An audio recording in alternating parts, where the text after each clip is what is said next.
Okay, everybody, welcome to this episode of the show. And before we begin in earnest, there are 2 points of information that I want to relay to you.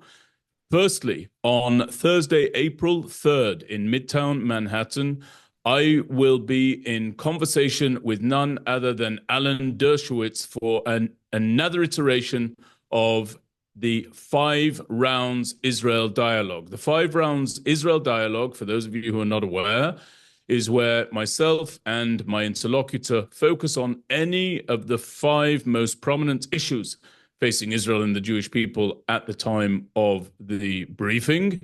And where we agree on those issues, we will agree. Where we disagree, we will forcefully convey our disagreements one to the other with all of the vigor and all of the rigor that we're able to master. Now, the 5 rounds Israel dialogue makes for a fascinating conversation. It is followed by audience questions. It is preceded by a strictly kosher hors d'oeuvres and drinks reception. And if you'd like to come along to the 5 rounds Israel dialogue featuring me in conversation with Professor Alan Dershowitz, you can purchase your tickets via the link that is in the show notes or via the MirYam Institute website, which is www.miryaminstitute.org. Remember, MirYam is spelled MIRYAM. There are early bird tickets on sale for the coming few days. Thereafter, there'll be general admission, young professional rates, and student rates. So that's the 5 round dialogue in Midtown Manhattan taking place on Thursday, April 3rd, featuring me and Alan Dershowitz. I hope to see you there. In addition to that, I would like to appeal to you. If you're enjoying the content of this podcast, please be sure to subscribe to the podcast wherever it is you download your podcasts from, because doing so really, really does help us to reach an ever wider audience. And in this age of disinformation and falsehood about Israel, it's very, very important that you partner with us in that effort.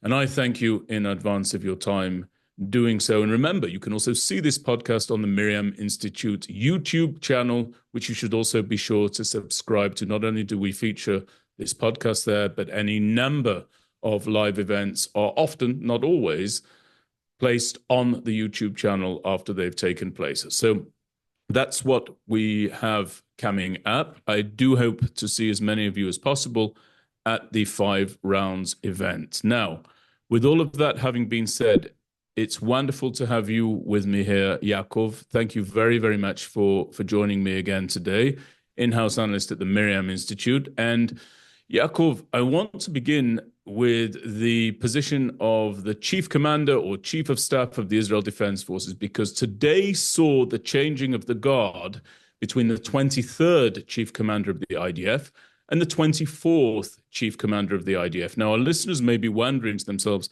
why am I calling this individual variously by chief commander and chief of staff? It's because I realized when I brought the former chief of staff of the Israel Defense Forces, Lieutenant General Aviv Kochavi, to the United States, people associated the term chief of staff with some sort of administrative role, but here in the United States. But in actual fact, it means the chief commander of the Israel Defense Forces. So lest our audience should be confused, the 23rd chief commander of the IDF was replaced today by the 24th chief commander of the very same.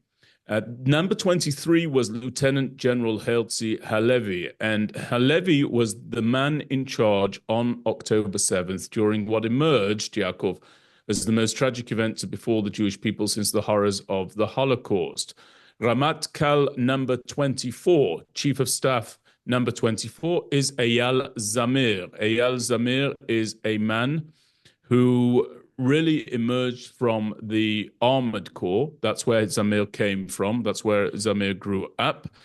And he was twice nominated to be the Chief of Staff by Prime Minister Netanyahu. On both occasions, his nomination was rebuffed. But here he is. He has stepped into the role. And before I go into some of what Eyal Zamir said today, I'd like to know what your reflections are on the legacy of the man he's replacing, Lieutenant General, now retired, Hertzi Halevi. So I think that Halevi is going to have two main legacies that he's going to leave behind. One is what you've already mentioned, that while the time that he was chief of staff, the IDF experienced its most catastrophic failure. It's worse than the 1973 Yom Kippur War because the IDF's fundamental job is first and foremost to defend the people of Israel, and that's what it failed to do on the 7th of October. And not by coincidence, in the final days of his term, a whole bunch of IDF investigations were completed, came to fruition, were published. We can go into that a little bit later, but the bottom line of those investigations is that the IDF completely took its eye off the ball. And this obviously occurred not only under his Halevi's term, but also under the term of the previous chiefs of staff behind him, before him. This was a systematic failure that went on for, in my view, at least 30 years. It has very, very deep roots. The misconception that we talk about so often on this podcast goes back very far. And Halevi in many ways embodied that misconception, very, very deeply because he certainly failed to, adopt thinking that ran contrary to the mainstream perception of Hamas. I can actually tell you that when he was deputy chief of staff, during a background briefing, I once asked him, don't you think that Israel should consider toppling Hamas and replacing it with somebody else? And he told me at the time that that was totally unrealistic. Now, to his credit, he was not the only one who was saying that. This was the mainstream perception of the intelligence community that he was reflecting back to me. And look, at the end of the day, the credit that he will receive is that he led the recovery. And I do think that, I have a lot of criticisms for Halevi, but that cannot be taken away from him. At the lowest, darkest moment, when the country was on its knees and the military was paralyzed, Halevi did continue to function, did rally the forces, did start to lead the recovery on multiple fronts.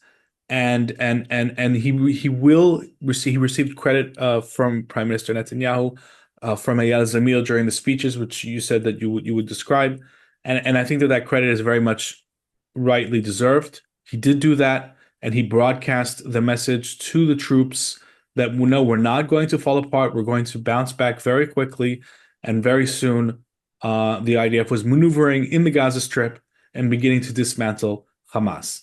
Now, the problem I have with Halevi really is not that. It's what happened later in the war.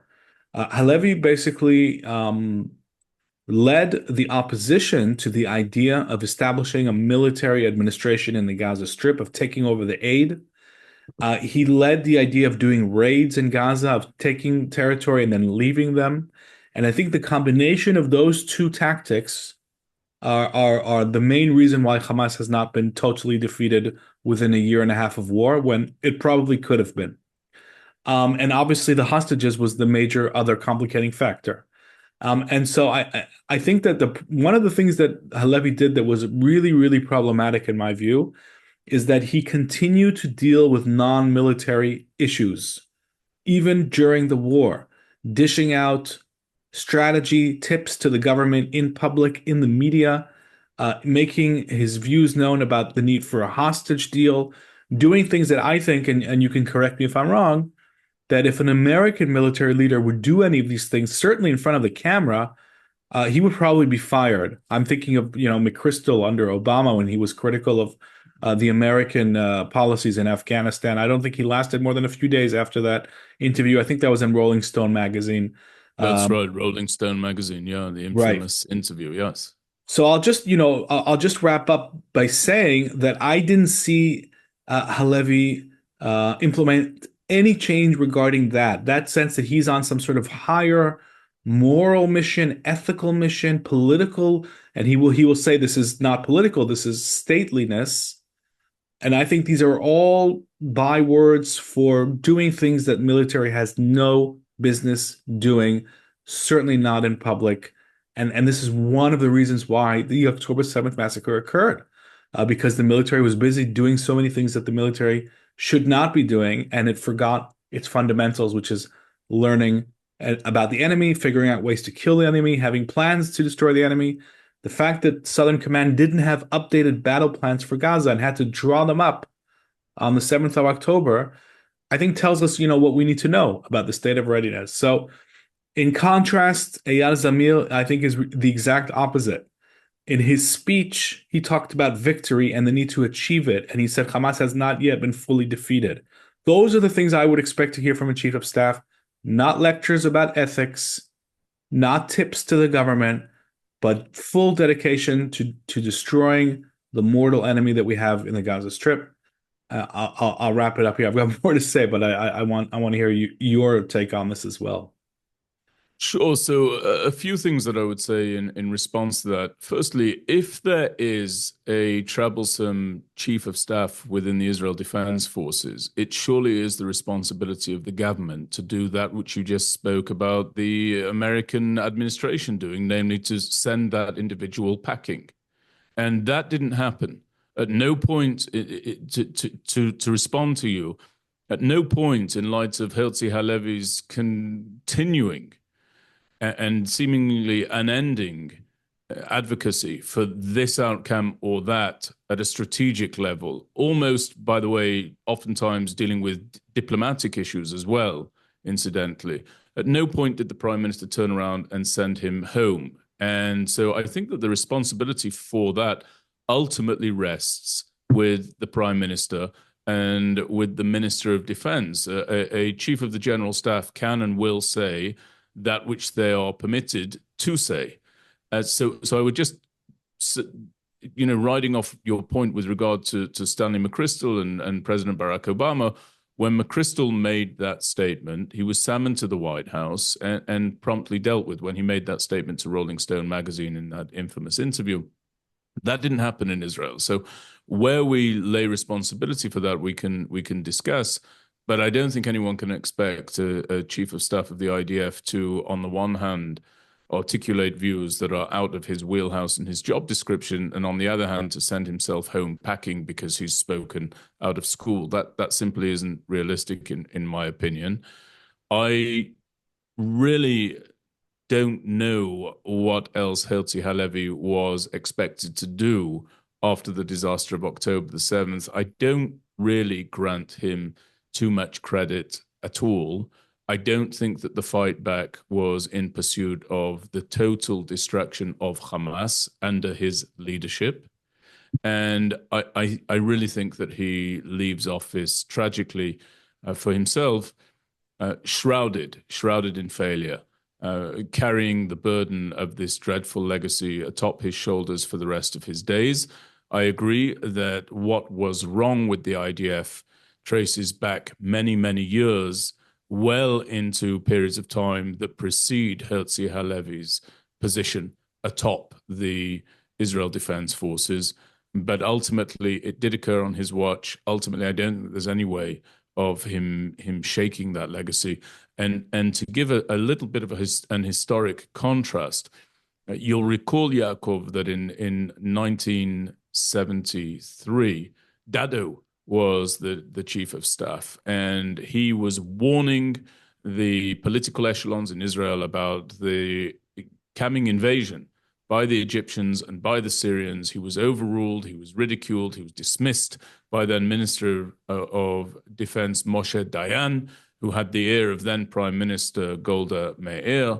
And ultimately, that which Dado was warning about did come to pass, and Dado not only gathered himself after the disaster of the Yom Kippur War, but actually saw it through to complete victory. Now, that is not the lot of Hertzi Halevi because of some of what you've just said. Hertzi Halevi didn't seem to be a galloping military horse moving forward toward the victory that Dado was looking for in the wake of a similar level of disaster. And therefore, I think that his legacy is forever damaged. And I don't really grant him a great deal of credit at all for steadying himself, because I'll ask you, what else was he supposed to do? Look, it's true that you expect every IDF high-ranking officer to do that in the face of major crisis and even, apocalyptic crisis. You expect them to steady themselves and rally the troops and recover. That is the basic expectation, and that's true. But I think that he did do it in a way at the beginning of the war that did project calm, that did project a leadership, a quiet leadership at the beginning of that catastrophe that I think a lot of officers and soldiers and reservists and career military people appreciated. That was my sense when I spoke to the military, that he was filling the military with a sort of bubble of calm and telling them we are going to systematically recover and get through this. I think it was appreciated, and I think that he does deserve credit for that. But the wider problems that I have with Halevi, and I think that we share most of the same criticisms. I think that there's no connection between A and B. Both of these things are true at the same time, and the fact that he continued to basically busy himself with non-military affairs in the public eye is part of something that goes way past Halevi. You said, why didn't Prime Minister Netanyahu fire him? Which is a really, in many ways, an obvious question. It's the question to ask. And I think the reason for that is that there's a fundamental illness that governs the relationship between the military echelon in Israel and the government, the elected government. And that illness is that when the government gives a directive to the military and the military doesn't really want to carry it out to the end, then it will not be carried out. And I think the business with the military administration is the proof of that. I'm not saying that Prime Minister Netanyahu couldn't have pushed harder on that. He could have. But when you have Gallant, the former defense minister, acting as the total rubber stamp of what Halevi was saying, and you have a general staff that is not varied in its view because they come mostly from the same units, they were raised in the same culture. When you have that kind of closing of the ranks, there's very little that the Israeli government could do. That was the situation that it found itself in. And I'm not talking about absolving the Israeli government of its responsibility for the misconception that ruled here prior to the 7th of October. They certainly have a lot to answer for as well. And we can get into that maybe another time. But the bottom line is that when that catastrophe struck and the government changed its entire strategic outlook, which it did, the general staff did not go along with them all the way. I think that's what happened. And the fact that they were able to not go along with them all the way is because of something much deeper, a much bigger illness. And now is the time to correct that. Out of all the things that need to be corrected, this is one of the most pressing things that we need to reestablish the hierarchy that belongs in any democracy, which is the defense establishment is subservient to the directives of the cabinet and the elected government. It does not push back. It does not get in the way of policies. It can express its opinion privately behind closed doors, and then it does the directive. I really hope that we'll never again reach a situation where if a government says we need a military administration in the Gaza Strip, we're not going to get weeks and months of pushback by the general staff saying why this cannot be done. And that's basically what happened in this war. Just again to give a different view of this, I must be direct with the listeners. I took a completely different reflection from the continued presence of Hertzi Halevi. I did not think that Hertzi Halevi projected calm. I did not think that Hertzi Halevi projected stability. And I say this as somebody who ultimately served in this war. I thought that Hertzi Halevi, right from the beginning, prior to October the 7th, was somebody who reflected, quite frankly, a rather weak personality, a rather supine individual. And when he would speak once this war had been thrust upon us, I really had very little interest in anything that he had to say, including when I was in uniform, including when I was inside the Gaza Strip. When Hertzi Halevi's statements would be broadcast on the rare occasions that we were able to hear them, they were broadcasts that I really did want to be terminated and to have the opportunity to skip over. I did not have the impression that you just expressed, although I appreciate that you said that it was an impression. I did not have the impression that you just expressed, although I appreciate it's an impression you said was spoken about and acknowledged by At the start of officers the and war. soldiers and commanders. I never had any positive impression about Hertzi Halevi. I thought that he was an overhyped chief of staff when he first came into the position. Didn't expect him to take the IDF forward in any remarkable way, and was a continuation of this dreadful, dreadful idea that called for the tzava chacham v'katan, a small and very smart military, which October the 7th has shown us is absolutely not to be the pursuit of the IDF. The IDF should never be a small and intelligent military. What it should be is a highly intelligent, massive military capable of defending itself against all comers from all of its borders and several borders and countries and states that are not proximate to the state and the country of Israel. So that was my own view about Halevi. I also want people to know that there is a live conversation, Yaakov, and I don't really want us to go into this too much, about the question of whether or not punitive measures should be taken against a chief of staff who was in situ when that disaster struck. And I'm not talking about anything particularly draconian here. I'm referring to ideas such as the downgrading of rank, the defrocking, and also the removal of the military pension that a former chief of staff will be the beneficiary of. So there's a lot of anger in Israel towards Hertzi Halevi. I think that what you've said also is reflective of a different side of Israeli society. There's a lot of veneration of how he did manage to come back and did manage to continue to command the Israel Defense Forces. Time will tell, but I think where your view and my view absolutely intertwine is that in the face of disaster, he did not manage to bring about complete victory against the enemy, which is in very stark contrast to the example I brought of Dado Elazar, chief of staff during the Yom Kippur War. I'd like to move on. By the way, he also pushed back on a comment that was made by Prime Minister Netanyahu in public when Netanyahu said that he welcomed Zamir's nomination because we need a galloping horse. And Hertzi Halevi said, actually, a galloping horse that's always galloping forward and without thinking about everything that's involved, there's a price to be paid. And that's exactly this is the crux of my problem with him. Not only does he not push for complete victory when it is possible, to smash and dismantle Hamas's terror army and political regime, but also he's arguing with the prime minister in the media, with official statements. I think that's intolerable. That's absolutely intolerable. By the way, it's not just intolerable, Yaakov. That is reflective of an unbelievable degree of hubris and arrogance. Yeah. That somebody who has, I agree. Again, I don't want to over-egg this, but an individual who was in situ atop the Israel Defense Forces on October the 7th is still taking this luxurious position on all sorts of matters, incidentally, which have nothing to do with him. He's not involved in the nomination of his successor.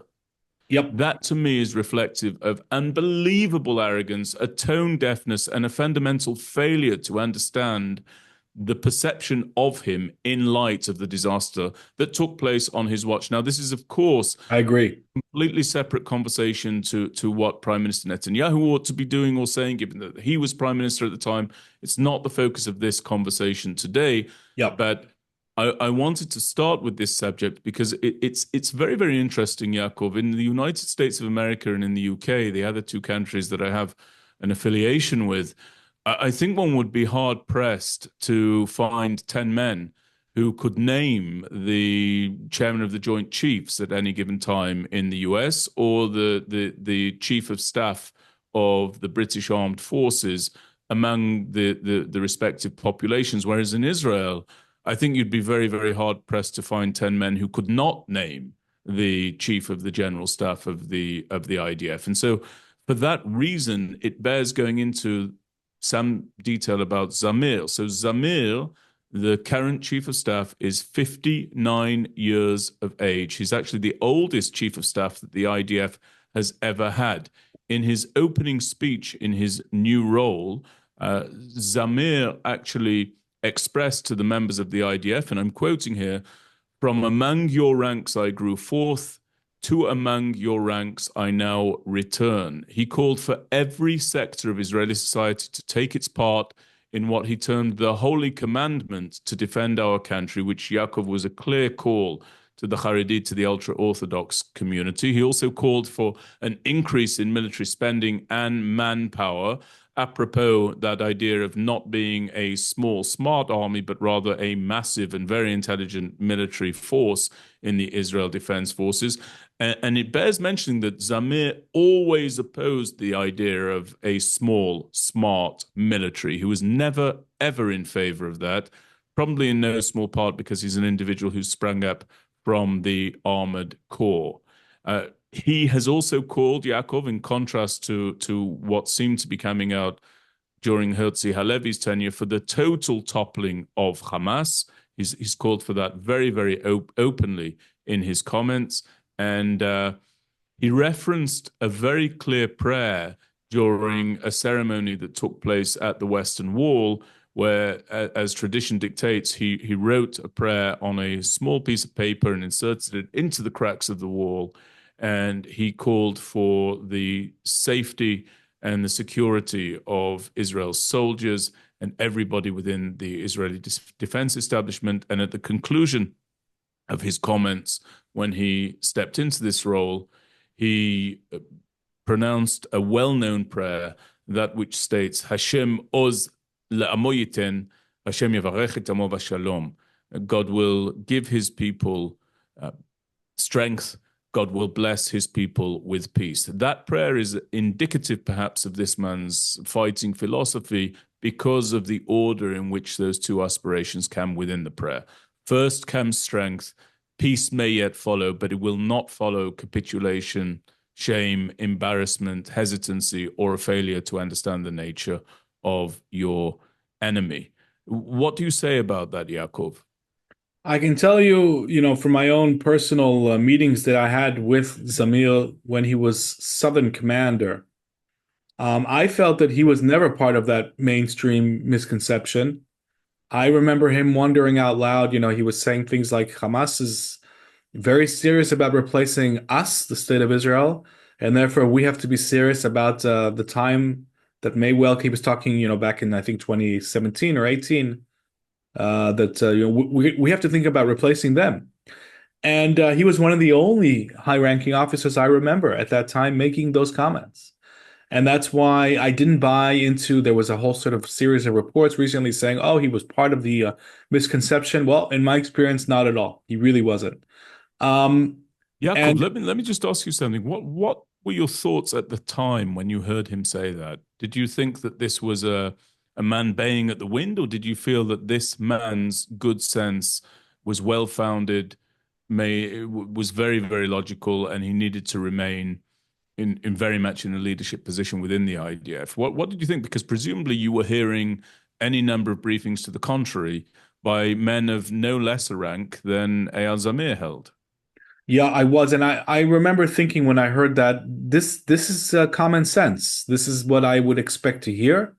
Hamas's covenant calls for our destruction. They're arming themselves. I was hearing very different things from others, and quite publicly, we all know what the misconception was. But I absolutely did think at the time when I heard this is basic common sense. This is what I expect to hear from a military leader. And it just sort of created a clarity in my mind, which had existed before and then was kind of, fuddled by the other things I was hearing. And then here he was saying, no, actually, Hamas is dead serious about destroying us, and we need to be dead serious about preparing to do the same to them. So I thought, yeah, this adds up with my understanding of reality, absolutely. So yeah, that's what I was thinking, and the fact that now his last position was Director General of the Defense Ministry, I think really sets him up nicely to be Chief of Staff, because what he has been doing as Director General is leading this program for Israel to start mass producing its own weapons and to minimize, to the extent that is possible, its reliance on the United States. And there have been billions and billions of shekels invested now in local defense production lines, tank shells, air-to-ground bombs, artillery shells. This is the oxygen of warfare, right? Without this, you can't go to war. One of the biggest The mistakes. oxygen of warfare, Yaakov. Great phrase. This is the oxygen mask. You take this away, just ask the Ukrainians, you take this away, you can't fight a We're war. going to come to Zelensky and Trump in the Oval Office in due course during this show, during this program. So don't leap over there yet, I'm not Yakov. leaping. I'm not leaping. I know, and I'm really, really looking forward to hearing your take on that. But at the end of the day, he's led that. It's called the Blue and White Program. And the fact that he was where he was in the defense ministry gave him access to not only an understanding of the need for maximizing our independence to the extent that it's possible, but also a whole new perspective, working with other defense ministries, working with defense companies. And I think that that added perspective, taking him out of the ranks and putting him in that, and then from there going into chief of staff, I think it really did him a world of good in terms of his macro perspective. So I actually think he's the ideal candidate. I was very pleased to see him nominated, very pleased to see him approved. I think he's speaking the right language. This is the language that I want to hear the chief of staff speak. He's focused on the destruction of our mortal enemies. That's his job. That's what Halevi should have been saying the whole time, instead of, as you say, pontificating on philosophy and all manner of, lectures to the government on what can and can't be done. That's, Yes, yes. so it's really, in many ways, he's the opposite. And this is a course correction. This is a very, very good course correction. It's going to have an influence on the whole system. Whoever's at the head of the system influences, shapes the system in their own image. I wouldn't be surprised if he makes some major changes in the general staff. We've heard reports that he is interested in getting rid of a number of appointments. These haven't been confirmed yet, these reports, but possibly the new head of military intelligence may not remain in his position, Bindel, Major General Bindel. There's also talk about him dismissing Yaakov Tomer Bar, who's the current commander of the Israeli Air The Force. Israeli That Air would be quite Force. a thing if that was to happen. Do you agree? Oh, for sure. But most of, the thing I have to say, the position that I'm most amazed that so far has remained throughout this war is Oded Basyuk, who's the Major General Basyuk is the head of the operations branch. The operations branch is in many ways the most responsible for the But fail. Basiuk's stepping down, is he not? Basiuk is stepping down, as I understand it. This can be accelerated. This can be Okay, I accelerated. see your point. So the question is the timeline for that rather Yeah, than he whether or hasn't not yet he's going stepped to go. down. But He's it is presumed that he's on the cusp of going, as I understand Yeah, it. but we've had others of his rank and level of responsibility who've already left the system. He hasn't, and so I wouldn't be surprised if Zamir accelerates that as well, and he may reject some of Halevi's recent appointments. I think we might see a shakeup in the general staff and seeing people with different ways of thinking being brought in. And really, at the end of the day, I think one of his top missions, if we're talking about his tasks, chiefs of staff who have come in after major disasters, if we look at after the post Yom Kippur War and other conflicts, their job has been to rebuild the army. That is what Zamir is going to have to do. But the difference is he's going to have to do that while still fighting a multi-front war. So that's the double challenge that he's got. It's a huge challenge. The last thing I'll say is I really liked what he said during his speech and also to the media when they asked him, what do you have to say to the people of Israel? He said, I have nothing to say. Our actions will speak. That's all I want to tell people. Our actions will speak. 3 words, 4 words, that's it. And walked away from the camera. That's what Yeah. I want the chief of staff to sound like.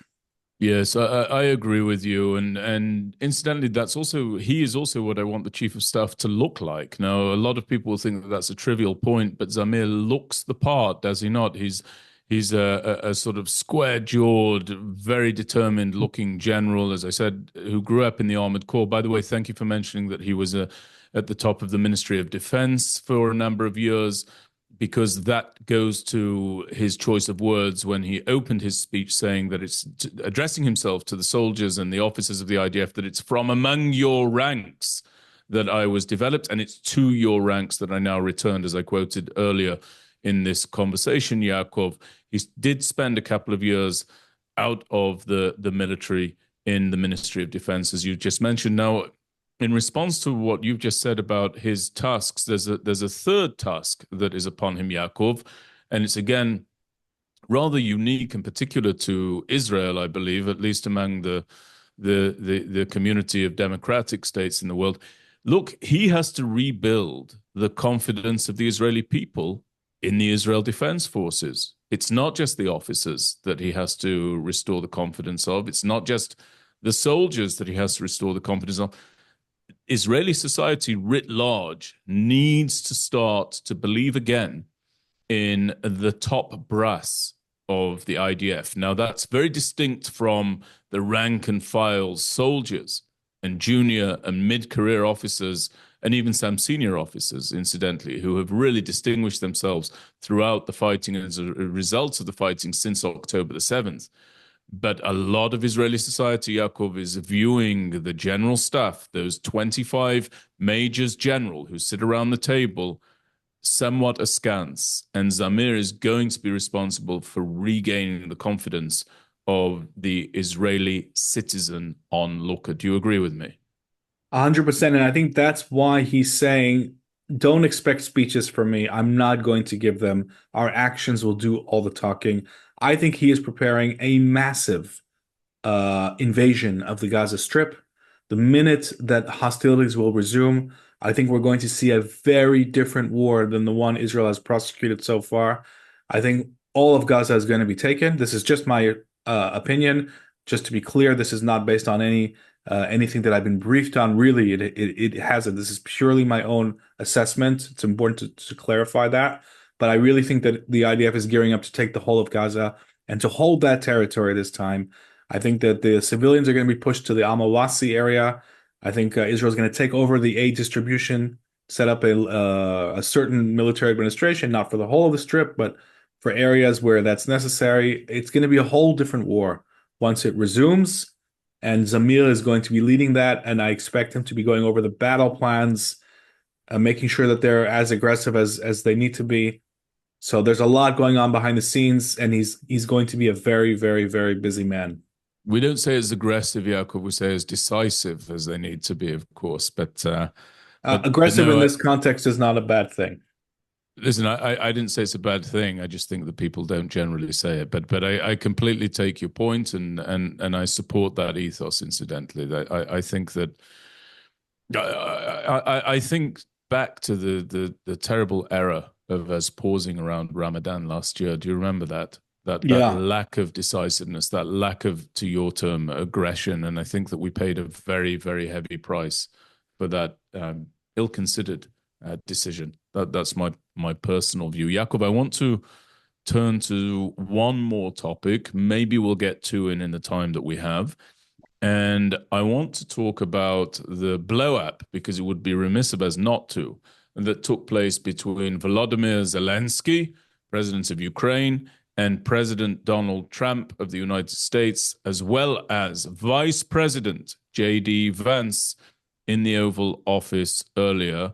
I'd like to know what your thoughts are as somebody who I know will have looked on with curiosity, perhaps with some alarm, as that conversation took place. Yeah, I'm still processing that event and everything that's happened since, but it seems that, Trump has this idea that he is going to do everything different from what, Biden was doing. And that means, first and foremost, on the international stage, delivering some sort of truce, some sort of deal in Eastern Europe that's going to bring a halt to this conflict, which, by the way, by some counts, has already led to around 1 million casualties. That's by some counts. We're talking about, casualties that haven't been seen on European soil since World War II. And so, Trump has this idea that he's going to be the deal maker. Now, because he's got no real leverage on Putin, he's exercising all the leverage that the U.S. has on the U.S.'s ally, which is Ukraine. And then, we had Zelensky coming in, seemingly not at all briefed about what's going on here and the changes that have swept through. And basically having an argument after actually a pretty cordial and lengthy press conference, which most people, I think, didn't see. I watched the whole thing. And for about 40 minutes, there was nothing remarkable going on because they had already negotiated a minerals deal. And then this would lead to the U.S., being involved economically, and then some sort of truce. But it seems that, a bunch of comments, and I actually am very curious about your take on this in a minute. I'm going to ask you. some questions about this. But my sense is that Trump had two scenarios in mind. Either Zelensky in Ukraine will play along with his vision of a grand deal, or he's going to basically bring the house down on them, collapse all of the support, which is what's happening right now. Those are the two things that's going on now. This has sent shockwaves throughout the entire international system. The U.S. has never done this to this extent to one of its allies in the post-Cold War era, in the post-war era, by the way, not just the post-Cold War, post-World War II era. And all of the US's allies are recalculating. This has caused Europe to start talking in a completely new way. And they're talking about hundreds of billions of euros being dedicated to arms production so that they can eventually replace the US as a supplier and backer. Everything is shaken up. Everything is in flux. Now, the Zelensky team went back to, first of all, to London, then they went back to Ukraine.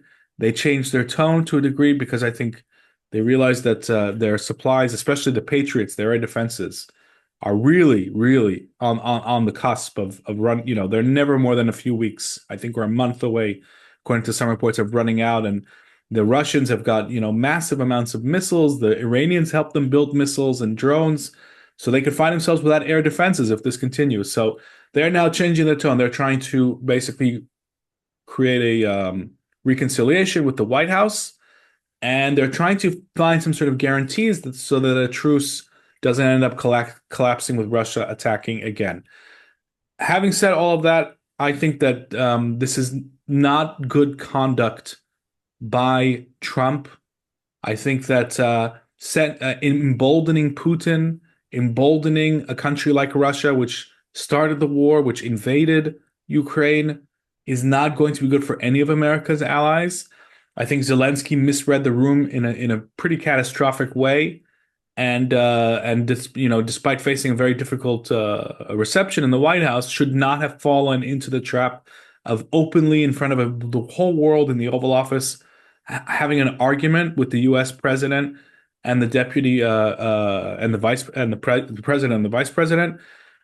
So this all went very, very badly, and the winners here are Russia, the winners here are China, the winners here are Iran. And they are involved in an axis. I view the Iranian, Russian, Chinese axis as a block that each one helps the other. We can get into that maybe another time. North Korean, you should throw the North Koreans Of in there, course, Jakob, as well. 100%. Don't forget them.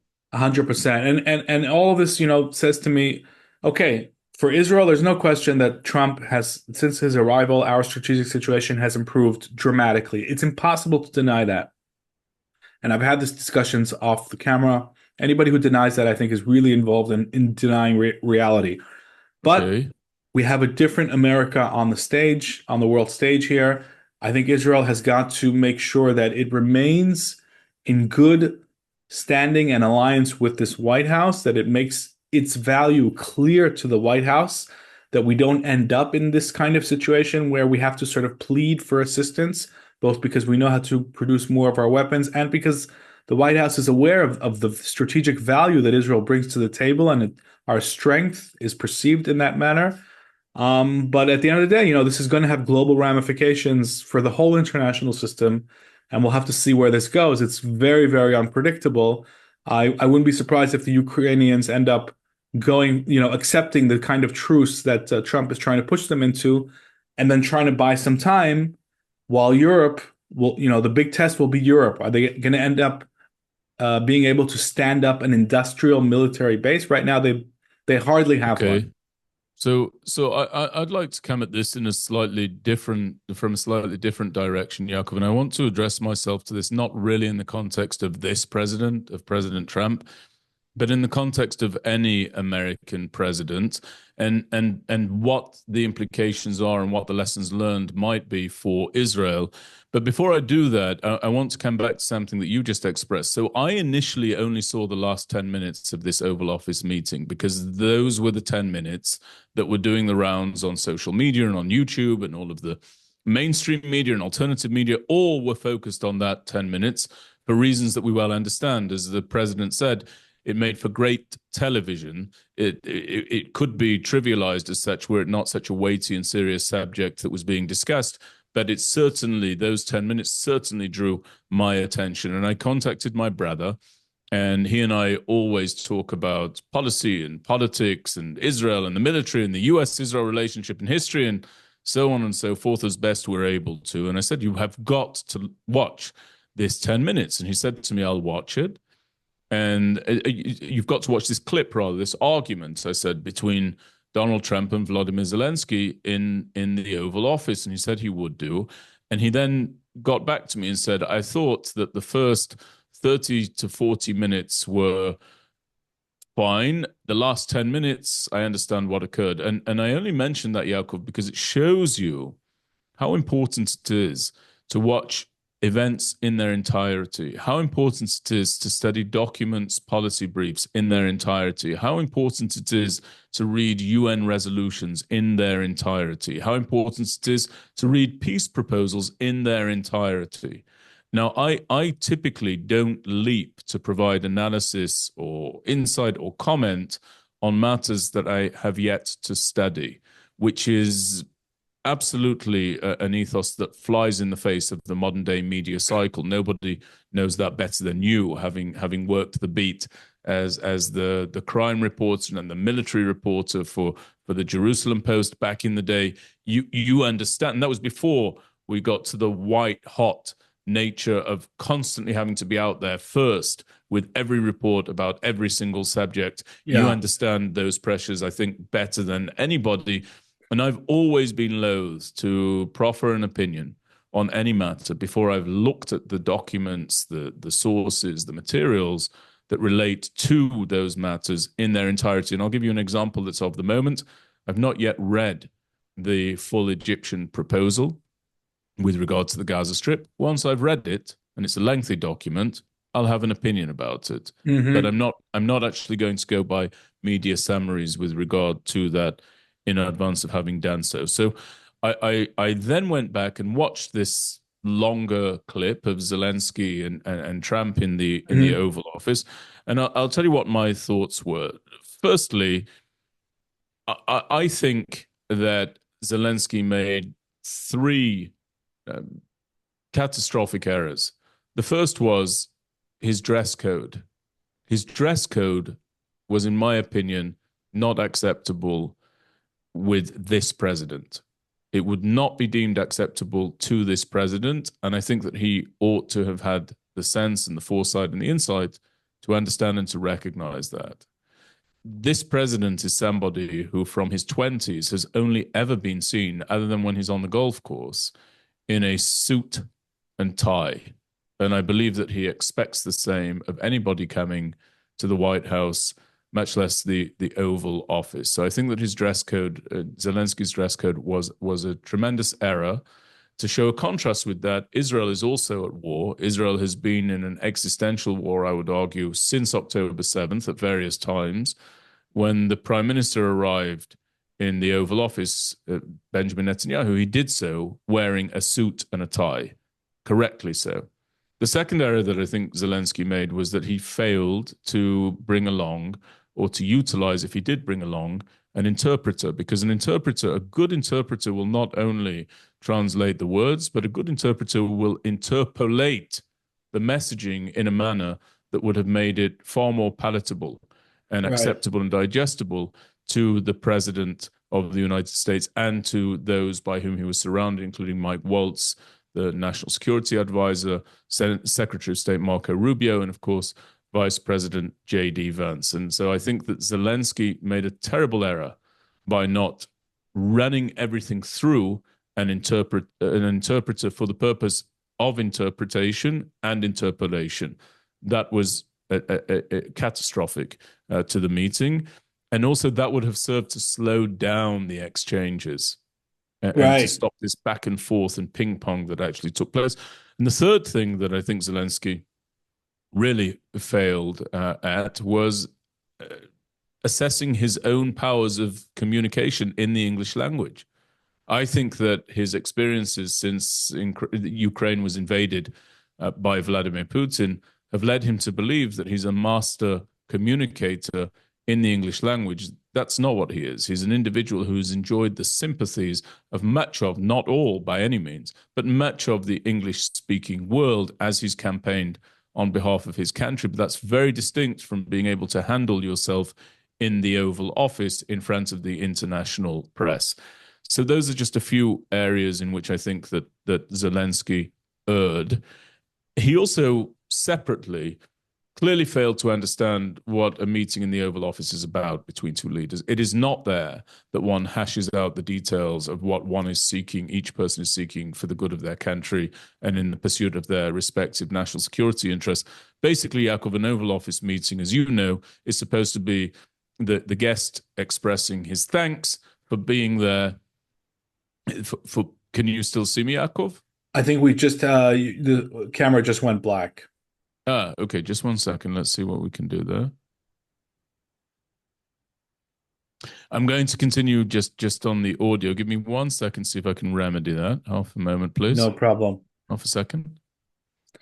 As you do, I will just continue to say a few words about this. My impression after watching the full video was that Zelensky was aware that the point of the meeting was to formalize something that had already been negotiated, that being the mineral deal, but that he actually never really accepted that. Your video's back. Great, thanks. Sorry about that brief No pause. worries. And I think he was very, very unhappy with Trump for multiple reasons. One being called a dictator.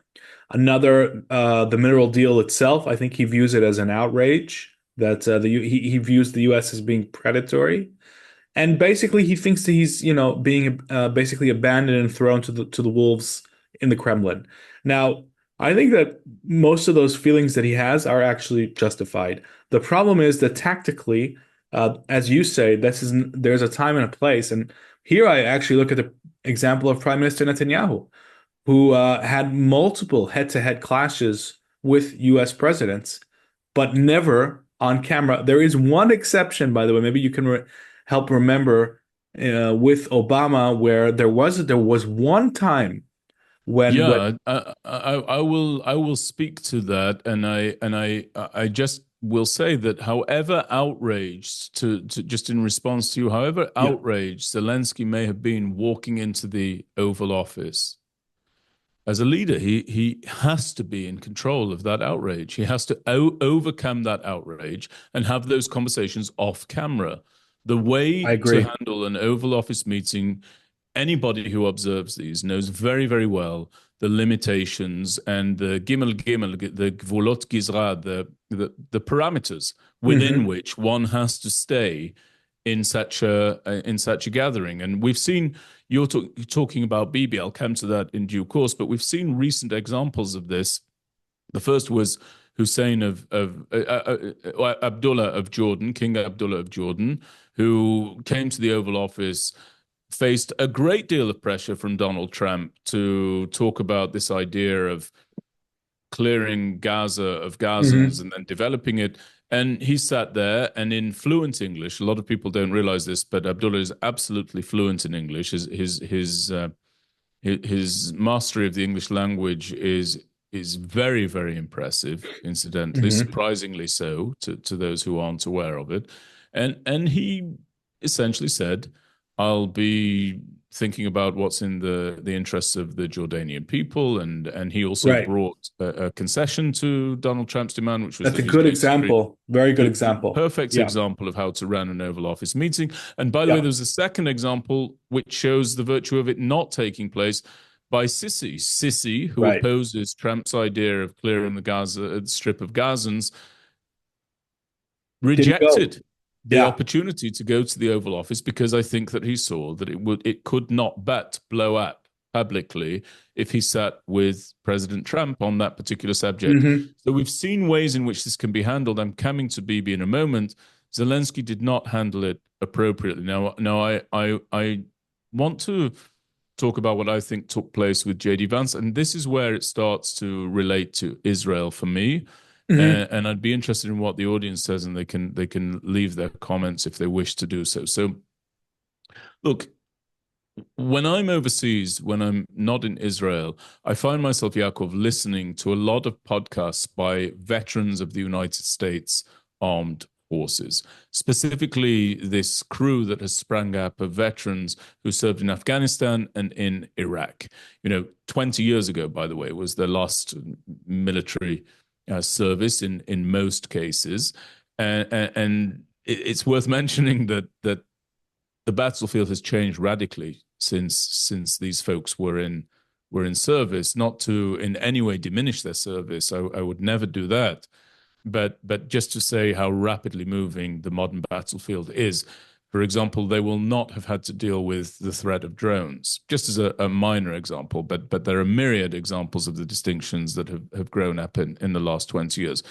Now, I listen to these podcasts basically because to me, as a veteran of service in Israel, what they talk about, camaraderie, service, a cause greater than oneself, purpose, focus, these are all things that sound like familiar mood music to me because they're part of my military service in Israel. I'm not listening to them to learn that it's important to wake up at 3 o'clock in the morning and do a workout and what to eat and how to work out and all that sort of stuff. That sort of stuff, I think I pretty much know because I was taught it very, very well at home and also during my service. But what's clear is that the veteran community is split right down the middle when it comes to its attitude towards foreign wars prosecuted by the United States of America.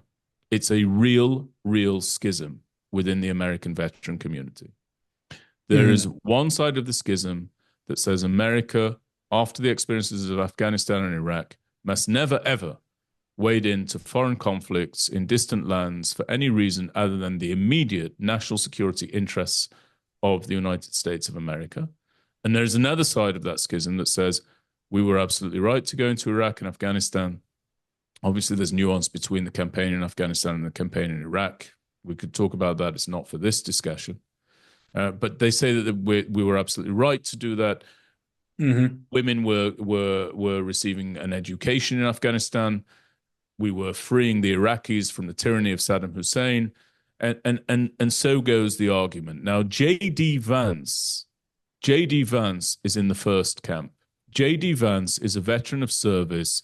He enlisted in the United States Marine Corps, where he served as a military journalist. A lot of people think that he was a combat soldier. He was not. He was a military journalist who was attached to the 2nd Marine Aircraft Wing. And during his 4 years of service, Vance was deployed to the theater in Iraq in 2005 for 6 months in a non-combat role, writing articles and taking photographs. And he attained the rank of corporal, and his decorations included the Marine Corps Good Conduct Medal and the Navy and Marine Corps Achievement Medal. So says Wikipedia. Now, J.D. Vance has returned from that experience in the first camp. He is absolutely, and he's expressed this, opposed to any foreign entanglements for the United States Armed Forces unless they are to pursue the immediate interests of American national security considerations.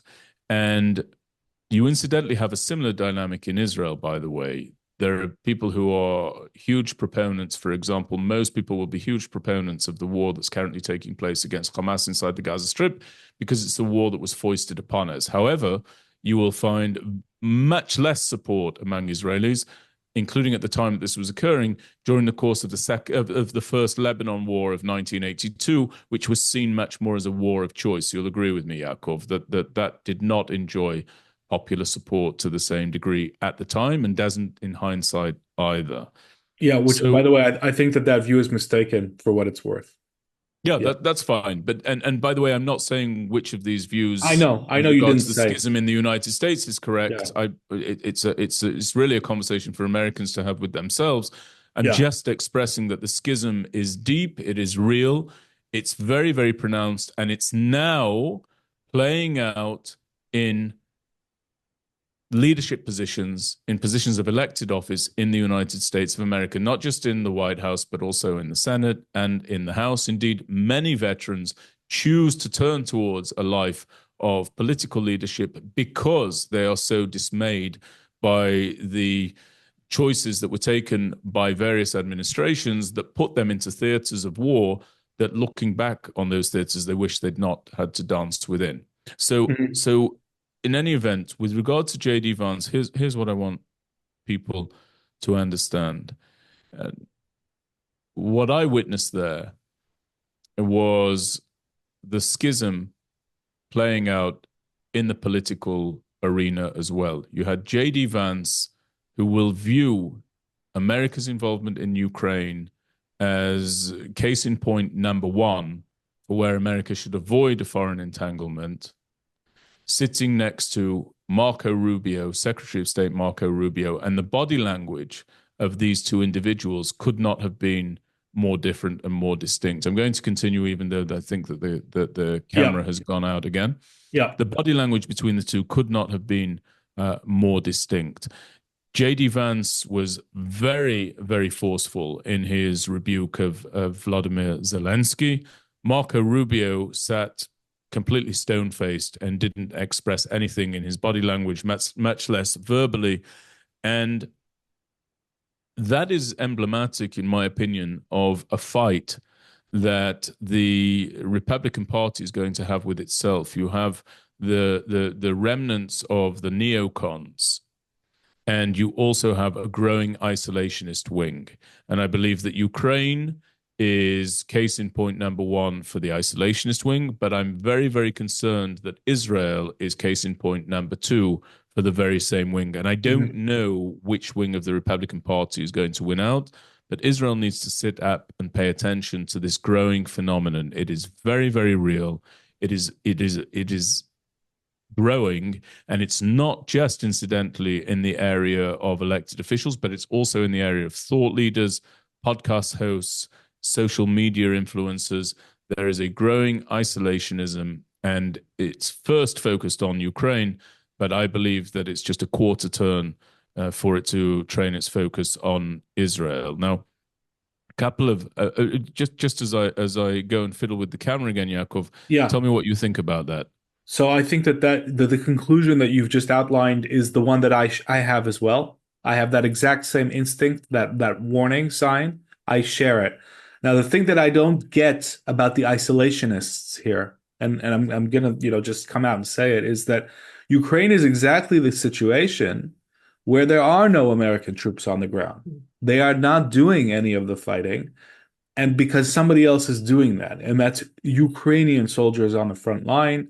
It's large numbers of Ukrainians that are taking the bullets, taking the drones that you described. They're doing the fighting. Now, by doing the fighting, what they're doing is holding the Russians at bay, because the Russians have decided back in, when they invaded in 2023, that the old rules of Europe, where, that have been agreed upon since World War II, with some exceptions by the Soviets, that an international border is a border and it's not going to be breached. Those rules are gone.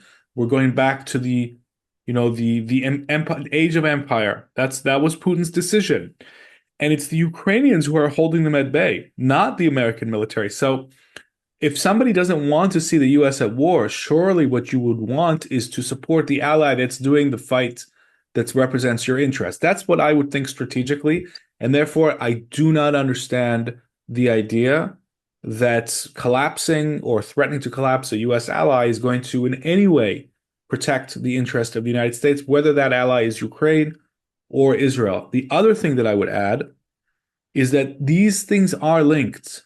I've seen commentary saying, "Oh, these are totally separate issues," and you've already said that that's not that you don't think that that's true. That it's easy I to don't turn. think it's true at all. I think that Yeah, that's a complete misread, wishful completely. thinking I at I couldn't best, agree with you foolishness more. at worst. And let's, I can demonstrate this for the listeners if anybody's in doubt in terms of very simple, concrete facts. The drones that we in Israel have been facing for the past year and a half, being flown at us from Hezbollah, are the same drones made from the same production lines that Kiev was absorbing from Russia. These are Iranian drones that were being fired at us. These are Iranian drones that were being fired at Kiev.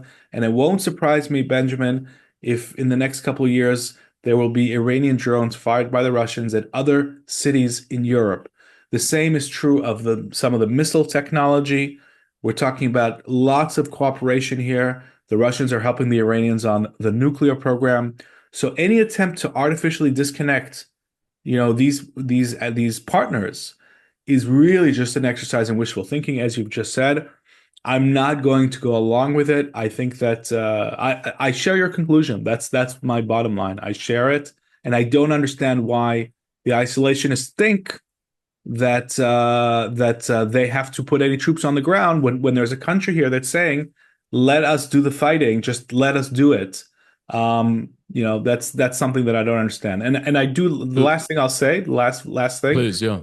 I do think that in Ukraine's current situation, because of the situation that they've been put in by Trump, they will need to consider a truce in order to buy themselves time. Because if this continues now that all these supplies have been cut off and the support, their time is really going to be limited. And that's a very, very, very bad situation that they find themselves in. So I think that they're recalculating their route probably as we speak. So I just want to make a couple of final points on this with regard to how it pertains to Israel and what I took away from it. And so, firstly, Israel comes in for a lot of bashing and criticism with regard to its skills and abilities upon the international stage, in no small part due to what people claim to be poor diplomatic skills and bona fides. I think that this back and forth between Zelensky and Trump proved that the exact opposite is actually the case, that Israel and our diplomats and our prime minister actually know very, very well what we're doing when it comes to managing international relations, particularly with our most important ally, the United States of America. I was looking, Yaakov, at a list of Israel's former ambassadors to the United States. Now, there are some names that people will recognize are less recognizable to the listeners, but you have on this list, it's not a long list, individuals like Abba Eban. You have on this list individuals like Yitzhak Rabin, both of whom charmed the American communities that they were sent to represent Israel to through very, very different means. You had Abba Eban, one of the most eloquent spokespersons ever Yeah. to be recorded, in my opinion. And then you had Yitzhak Rabin, who was this sort of rough and ready former chief of staff and less eloquent, but very, very authentic and really Hmm. embodied the little engine that was the state of Israel during that time. You also have Moshe Arens. You have individuals like Itamar Rabinovich. You have individuals such as Danny Ayalon, friend of the MirYam Institute. Who can forget Michael Oren, who was ambassador to the United States of America, and then of course Ron Dermer. And by the way, Yechiel Leiter, the current ambassador to the United States, is no small fry himself. Very, very capable in terms of his powers of expression and his ability to faithfully convey the interests of Israel to the Americans. So I think that this really showed that Israel, contrary to what most people say, actually knows very, very well what it's doing when it comes to its diplomatic relations with the A United good point. States. Um, Yeah, I and I hope agree. that people can celebrate that. And in order to bear that out, just think about some of the more serious, consequential clashes that Israel has had with Americans. By Right. the way, always on matters of high substance, never on matters of trivialities. And that's why this bears being spoken out here, because Zelensky was in the Oval Office not over a matter of triviality. He was there pressing his case on what is potentially an existential issue for Ukraine. Yep. But in Israel, we have had, for example, clashes between Menachem Begin and then President Reagan over Israel's unilateral decision to raid and bomb the Osirak nuclear facility in Iraq in 1981. I believe that was 1981. We did that. That resulted, incidentally, in sanctions from the Reagan administration. They stopped the delivery of AWAC Right. choppers to Israel, but we recovered. We recovered from that fallout. Again, think about the consequential nature of that: nuclear weapons being manufactured and pursued in Iraq. And then we have a very, very different kind of clash, which is the one that you alluded to. And it's the only clash, Yaakov, that I can remember taking place in the Oval Office between any head of state and an American president that drew the same degree of curiosity, alarm, surprise from the media consumer. And that was Benjamin Netanyahu's clash with President Barack Obama. And that took place in May 2011. And it centered around Obama's promotion, essentially, of the two-state solution and withdrawal of Israel to pre-1967 armistice lines. And the appeasement of Iran and the Muslim appeasement Brotherhood. of Iran. There were a whole bunch of issues that Bibi was tackling, and I told Bibi, I told Prime Minister Netanyahu when I interviewed him a couple of years ago in the Knesset in front of a delegation of cadets that we brought to Israel. I said that his it was described as a lecture, but I actually didn't think it was a lecture. I thought that his statement on the importance of the Palestinian Arabs coming to grips with some basic historical facts, and by expressing that, conveying to the president that he needed to come to grips with some basic historical facts. Of course, it was one of the proudest moments that I can remember. I thought that he demonstrated a mastery of the English language by which nobody is surprised. We all know his powers of articulation and rhetoric. But it was a very, very strained moment with an enormous international fallout, and yet we overcame it. And why? Because I actually think, again, to repeat this, contrary to what the common wisdom would promote, Israel and its diplomats actually know exactly what we're doing and have proven ourselves to be extremely effective when it comes to very, very consequential issues. Now, with the last point that I'm very, and you don't hear that, right? You never hear people saying that. No, I think it's a good point. And I realized it as you said it. And I'll just say one last thing before you wrap up. Yeah. About 4 hours ago, the Prime Minister's office sent out a statement to journalists about the fact that the White House has been in direct negotiations. Yes, with Hamas. With Hamas. And Yes. I'm going to read the statement out. I know exactly what you're going to say. Go on, go for it. It says, Israel, Prime Minister's office announcement in bold, Israel has expressed to the United States its position regarding direct talks with Hamas. Now, I think that this is wait, and the points of what you're saying is, and that's it. They've not said exactly anything else. That's the whole point. This totally aligns with what you're saying. Yes. You can read between the lines that the Prime Minister's office thinks that this is a terrible move by the White House, but that hasn't been said. All that it says here is that Israel has expressed its position to the United States. By the way, Yaakov, sorry, did I interrupt you? No, that's it.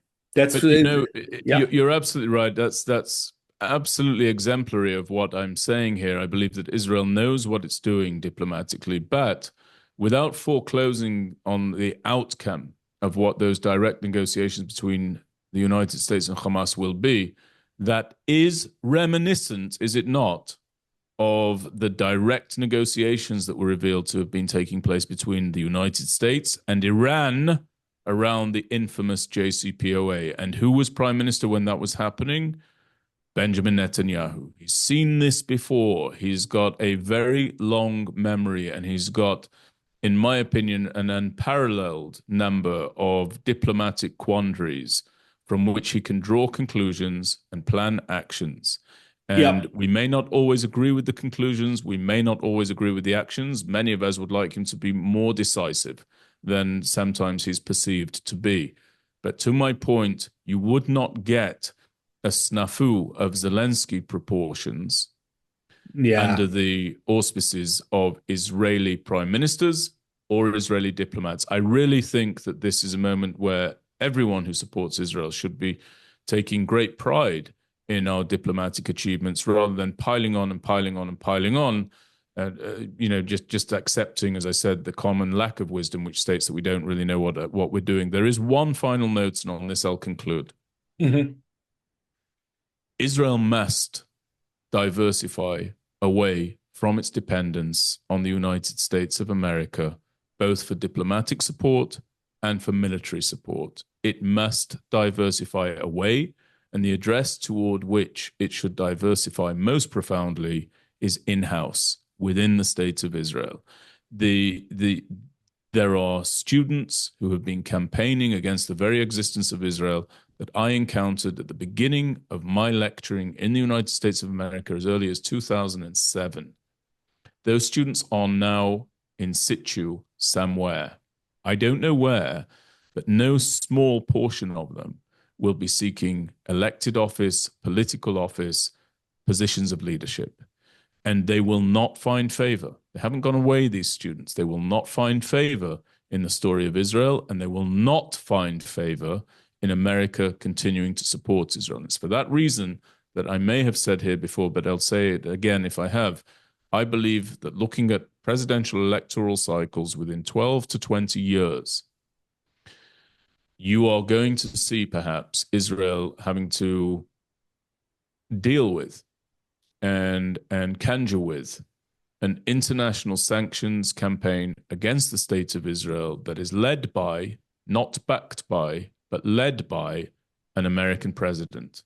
And when I look at the very clear anti-Semitic, anti-Zionist wing of the Democrat Party, and I look at the growing isolationist wing of the Republican Party, I think that it is almost impossible to predict from which side of the aisle that will emanate. Now, the problem coming from the Democrats is far more acute. It's pronounced, it's clear.